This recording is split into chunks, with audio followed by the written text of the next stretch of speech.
Todo empezó con una frase que un niño no debería saber decir.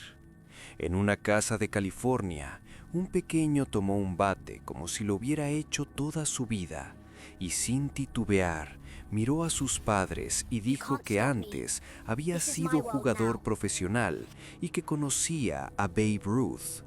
Lo extraño no fue solo la seguridad, sino el tono, como quien recuerda, no como quien imagina. Y aquí aparece el primer hilo suelto. Si esto era un juego infantil, ¿por qué sus palabras sonaban a memoria? Porque a partir de ese momento, cada detalle que Christian soltaba parecía encajar con un pasado que no era suyo. Para entender este caso, hay que mirar el contraste. Christian Haupt creció como cualquier niño, con rutinas simples y un mundo pequeño. Pero su relación con el béisbol parecía venir ya completa, como si alguien hubiera dejado esa habilidad instalada desde el primer día.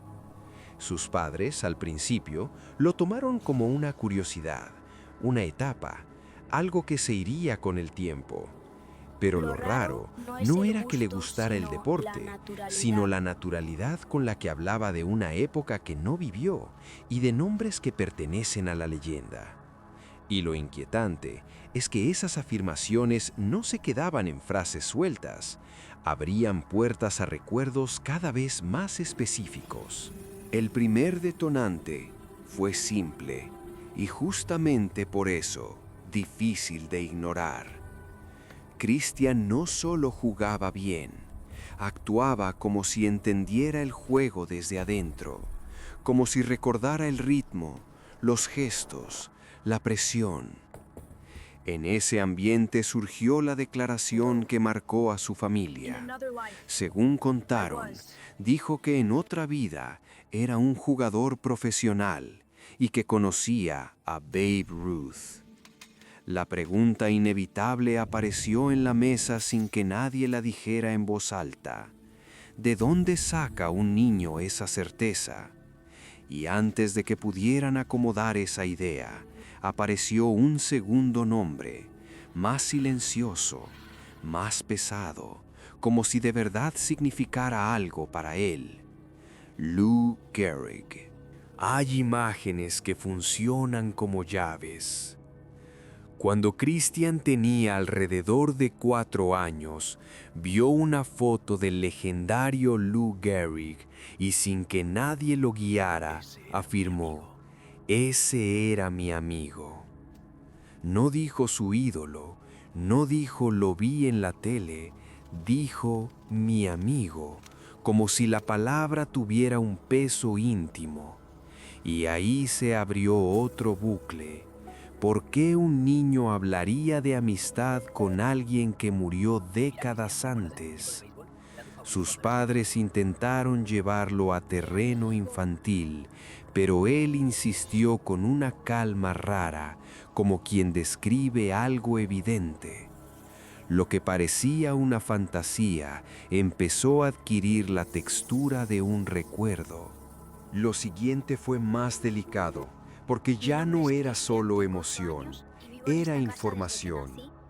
Christian comenzó a mencionar datos personales atribuidos a Gehrig, cosas que no suelen estar en conversaciones comunes. Según el testimonio familiar, habló de que Gehrig tuvo 5 esposas y de que bailó en Broadway.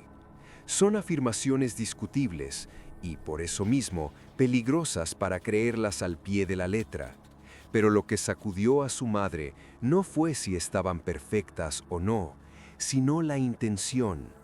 Christian no improvisaba para impresionar, hablaba como si estuviera completando su propia historia. Y cada vez que decía una frase así, la habitación quedaba en silencio. Hay un detalle que cambia el caso de tono y aparece cuando la familia se da cuenta de algo básico. Christian no parecía estar repitiendo un documental, porque no hablaba como un narrador externo. Hablaba con pertenencia, con un yo escondido detrás de cada recuerdo.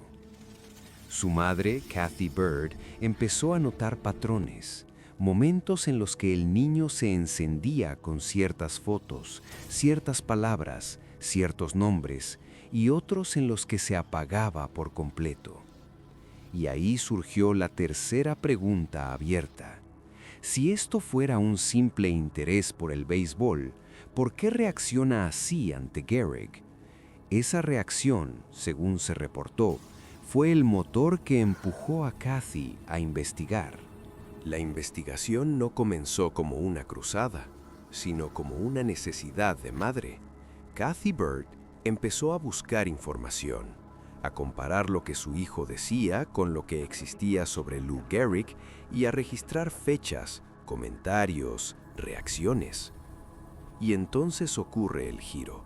Cuanto más revisaba, más sentía que había coincidencias que no encajaban con la edad de Christian. No se trataba de que el niño acertara a una trivia, era la forma en que apuntaba a una vida concreta. Y aquí el misterio sube un escalón. No es solo un niño prodigio con el bate, es un niño que parece mirar un espejo antiguo y reconocerse en él, sin entender por qué. Lo más impactante, según la historia que se cuenta, es el tema del reconocimiento. Kathy afirmó que Christian identificó personas y conexiones vinculadas a la vida de Gehrig, como si su memoria tuviera un mapa. No era una lista, no era un álbum, era una sensación de familiaridad que aparecía de golpe.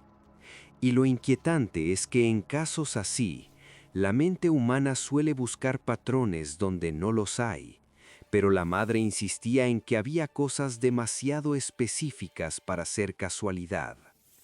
Aquí se abre el cuarto bucle. ¿Qué significa reconocer a una familia que no es la tuya? Y la respuesta, si existe, no llega fácil.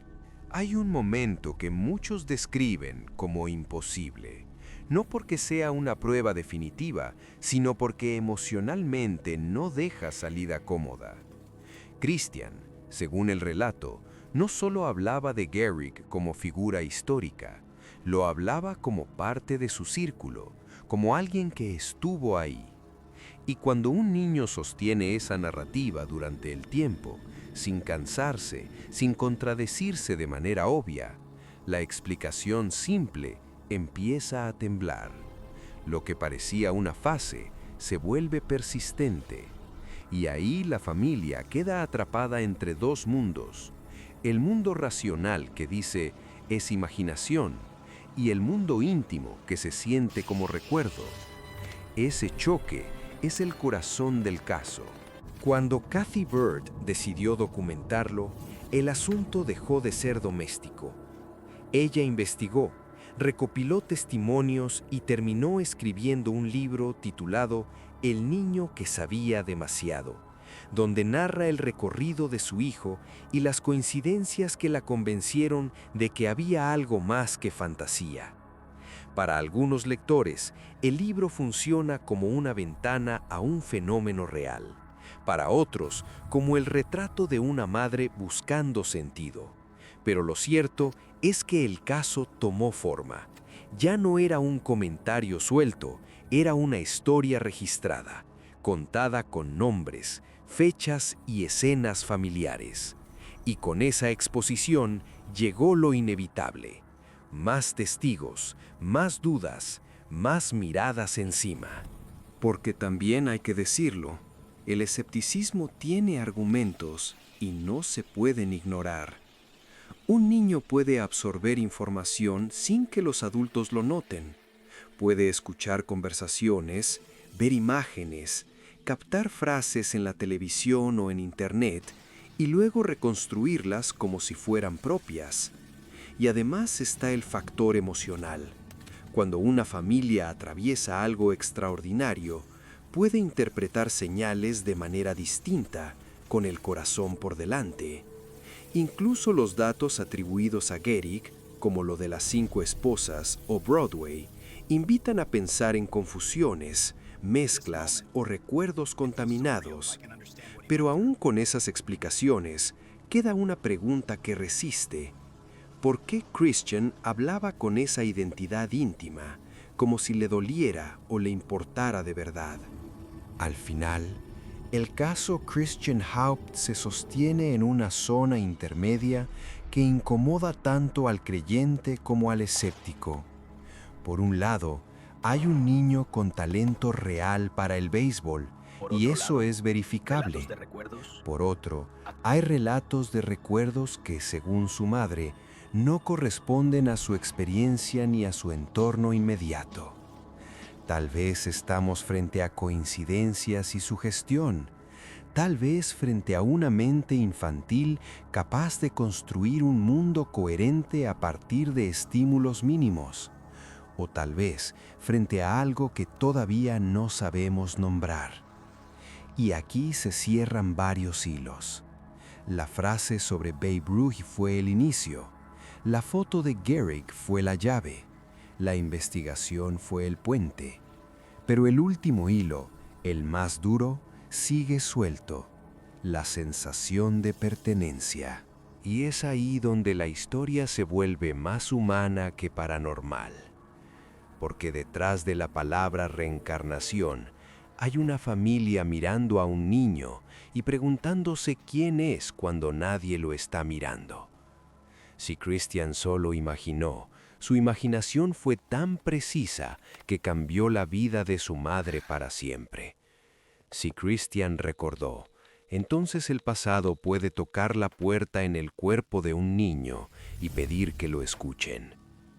Al final, lo que queda es una imagen, un pequeño sosteniendo un bate, mirando una foto antigua con reconocimiento, como si la nostalgia no tuviera edad. Si esta historia te dejó pensando, dale like y suscríbete para más casos como este.